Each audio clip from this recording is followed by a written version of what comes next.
A gente viu esta semana pessoas próximas ao Donald Trump dizendo que ele está preocupado com estes países como o Brasil, que tem implementado uma perseguição política com o uso de tribunais. E ele, pessoalmente, sabe bem o que é isso, porque o próprio Donald Trump sofre esse tipo, ou sofreu, porque agora vão dar um tempo, né, porque ele foi eleito, mas ele sofreu esse tipo de perseguição. Então, o que você acha que pode ter de consequências para o Brasil a partir de toda a visão dessa perseguição política que a gente tem no Brasil?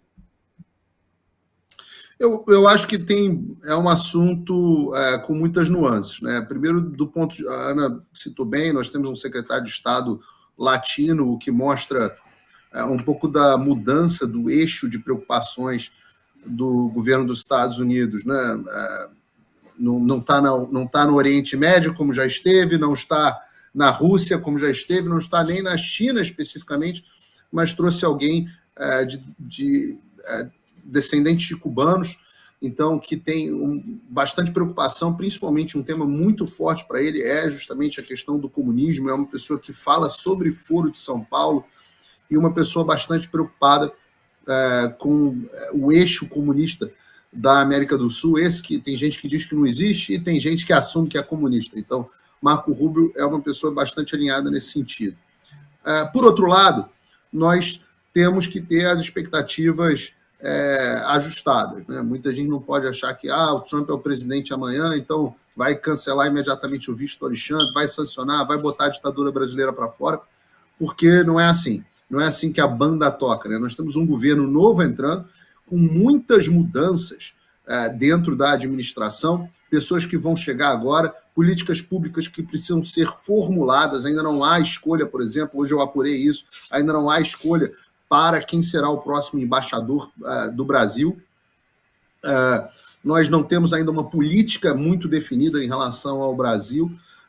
Havia até recentemente uma ala dentro do entorno do Trump que até achava que, olha, estamos chegando agora, vamos estabelecer um contato com o governo brasileiro, ver o que é possível encontrar de meio termo. É claro que a negativa do Alexandre ao convite do presidente Trump para que o Bolsonaro viesse à posse nos ajuda, porque mostra que não há diálogo, já que cria uma predisposição e uma má vontade.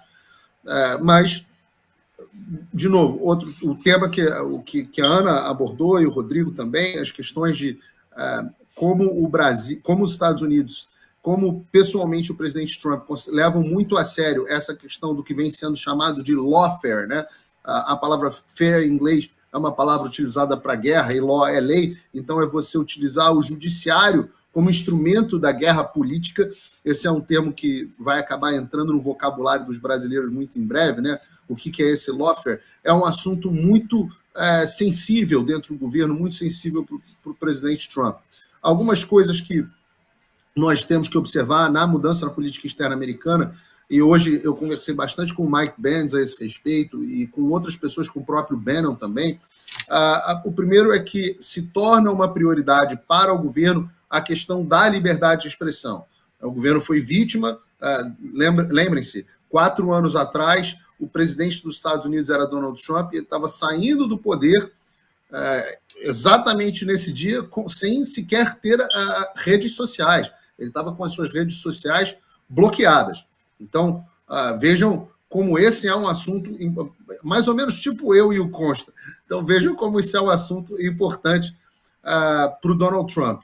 O segundo aspecto que é importante é a forma como o governo brasileiro tem se posicionado, ou melhor, o regime brasileiro, para usar as palavras bem escolhidas pelo presidente Milei, tem se posicionado nas questões de política externa em completo antagonismo aos Estados Unidos. E aí a gente pode falar aqui desde o apoio explícito ao Hamas, que é uma organização terrorista, o que por si só já é muito problemático, até o apoio ao governo ilegítimo da Venezuela, mas, claro, principalmente o alinhamento com a China, né? O Brasil que vem vendendo reserva de urânio para a China, que vem se aliando à China para querer enfraquecer o dólar como moeda de comércio internacional. Esses são assuntos que são enxergados pelo novo Departamento de Estado, e pelo antigo também, em certa medida, deveria ter sido, como assuntos de segurança nacional americana.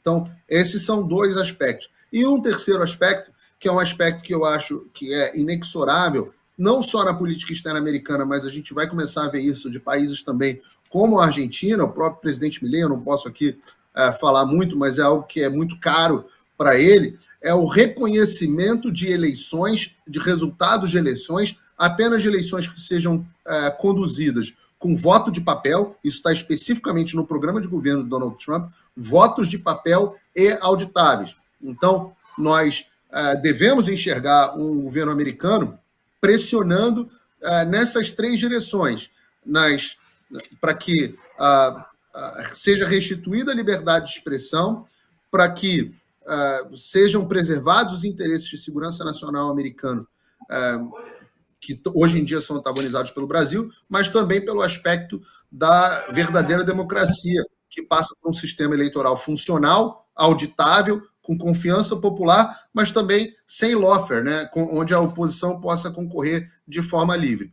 Caso essas três políticas americanas sejam antagonizadas, isso não acontecerá imediatamente, mas acontecerá ao longo do tempo, podemos ter, sim, diversas medidas sendo impostas, que vão desde medidas suaves, como, por exemplo, o cancelamento do visto de entrada de certas autoridades, como, por exemplo, os ministros do Supremo Tribunal Federal, o nosso Procurador-Geral da República, pessoas que estejam violando os direitos humanos e violando a democracia. Podemos ter sanções financeiras que vão desde sanções a ativos pessoais destes no exterior, proibições de transações financeiras utilizando o sistema financeiro internacional, etc., até mesmo, em último caso, sanções ao próprio país, que é algo que a gente quer muito evitar, viu, Lacombe? É algo que a gente espera que não aconteça.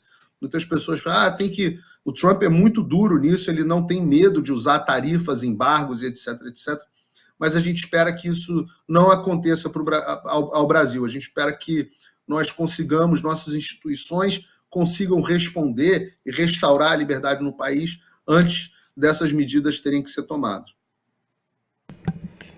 E ainda tem, consta, a Maria Elvira Salazar, acho que ela está confirmada, né, como a presidente, ou a diretora, a chefe da Comissão de Relações Exteriores. É isso, Paulo? O cargo específico, a Maria Salazar, nós temos um comitê de relações exteriores na Casa dos Representantes, que é a Câmara aqui, muito favorável ao Brasil, né? Nós tivemos a mudança do presidente da comissão, do comitê aqui, né, especificamente, no Brasil a comissão aqui é Comitê de Relações Exteriores, que sai o McCall e entra o Mass, que é um cara mais simpático à causa brasileira. Eu tinha um pouco de dificuldade ali com o Chairman McCall, não nos ajudava muito, mas nós temos tanto o Chris Smith, que foi mantido na presidência de 2 subcomitês, nós temos a Maria Salazar, ela está como presidente do subcomitê de hemisfério ocidental, né? E nós temos também uma pessoa chave aqui, que é o representante Corey Mills, deputado Corey Mills, que assumiu agora o subcomitê de inteligência e supervisão governamental dentro do Comitê de Relações Exteriores. Para vocês terem uma ideia, essa é a função que vai poder, por exemplo, intimar o governo, que terá prazer em passar a responder, a respeito dos documentos da interferência americana no processo eleitoral brasileiro. Nós sabemos hoje, sem sombra de dúvidas, que houve muita interferência americana dentro do processo eleitoral brasileiro, e hoje, de novo, foi um dos temas de longa conversa aqui com Mike Benz hoje, o ex-departamento de Estado, que vão desde pressão de autoridades americanas a oficiais brasileiros, inclusive militares, mas também passando pelo financiamento direto, através do pagador de impostos americanos, eu não gosto do termo contribuinte, do pagador de impostos americanos, ao complexo industrial da censura brasileira, ao ponto de que nós chegamos a ter, por exemplo, a embaixada americana dando R$170 mil para o Instituto de Felipe Neto promover a censura no Brasil. Então, esses documentos precisam chegar ao conhecimento do público, e eu digo a você, Lacombe, eu acho que nos próximos aí, de 2 a 3 semanas, nós vamos ter uma caixa preta aberta que vai chocar o Brasil. Deixa eu pegar um gancho nisso, Lacombe. Diga, Deixa eu pegar um gancho nisso. Bom, primeiro vamos lembrar, né, quem é Maria Elvira Salazar.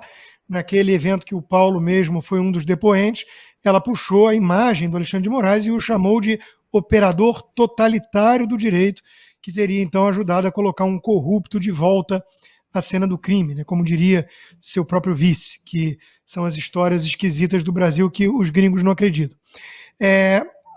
O resumo que eu venho repetindo de acabou a palhaçada é por isso. Eu me dei o trabalho, por exemplo, e não foi trabalho, foi um prazer, de ler o livro do Kash Patel, que vai assumir o FBI, né? O Government Gangsters, o nome já diz, né? E o livro ali mostra o seguinte: eles querem, nesse governo, restabelecer o império da lei, a República Americana. Tudo isso tem que ser salvo das garras de um partido cada vez mais radicalizado à esquerda, que é o Partido Democrata, que queria transformar os Estados Unidos numa espécie de republiqueta das bananas, países latino-americanos, tipo Brasil. E eles não lograram êxito. A Corte Suprema não tinha sido ainda dominada e por aí vai, e o Trump conseguiu voltar, mesmo sob 2 tentativas de assassinato, pelo menos, 2 impeachments, indiciamento e por aí vai. É o lawfare que está tão em voga e que eu achei a nota do gabinete da presidência de Jair Bolsonaro muito feliz em mencionar essa palavra.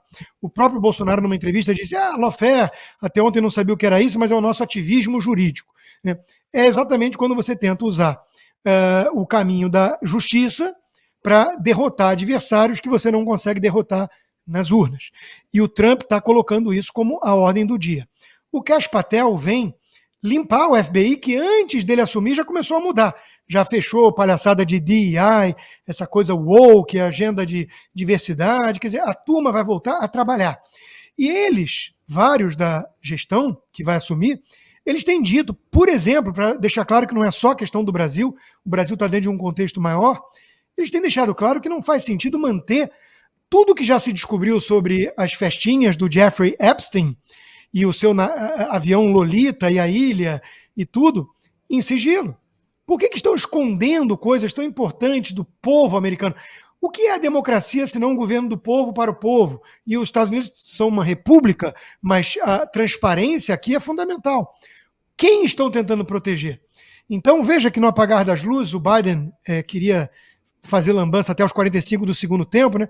Tirou Cuba da lista de países que promovem o terrorismo, deu medalha de liberdade para Jorge Soros, né, e companhia. Então, ele vai tentando avacalhar tudo até o final. Mas essa turma que vai assumir amanhã vem reverter esse quadro todo, vem tentar restaurar a seriedade de uma república. Isso vai produzir calafrios em muita gente que vinha se blindando, se protegendo com essa opacidade, com esse acúmulo de poder e por aí vai. Eu acho, tá, é minha opinião, que nós teremos 100 dias frenéticos de governo. Muitas medidas executivas, presidenciais. O Congresso também está favorável, os ventos de mudança estão aí. O governo Trump veio para botar para quebrar. Acabou a palhaçada e vai ter muito ranger de dentes, porque tem muita gente que deve muito e não quer, obviamente, esse encontro com a justiça.